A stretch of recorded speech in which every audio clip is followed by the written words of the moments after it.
dissabte i un dia més, la formació política Van Valencians ha eixit al carrer a replegar firmes per a les pròximes eleccions generals del 26 de juny.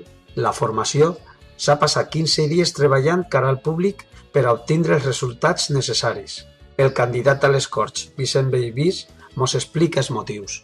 Estem així una vegada més en el carrer després d'haver presentat la candidatura perquè Junta Electoral, com sabeu, si no vos ho expliquem, Junta Electoral ens demana a replegar vora 2.000 firmes per presentar la candidatura davant a les eleccions generals. Ja s'han presentat, però després hi ha un període d'al·legacions en les quals ens han dit que hem de replegar vora 400 firmes més. L'estrany és que per primera vegada no n'hi han dit per cap partit, en aquest cas a nosaltres tampoc, quin és el motiu que hagin llevat aquestes firmes, que ens ho diran la setmana que ve, però nosaltres tenim que estar al carrer.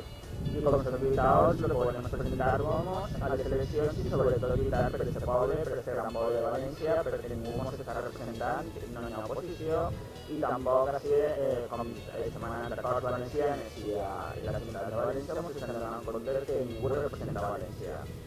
Ahí van a estar nosaltres, avant i avant Valencians. Moltes gràcies.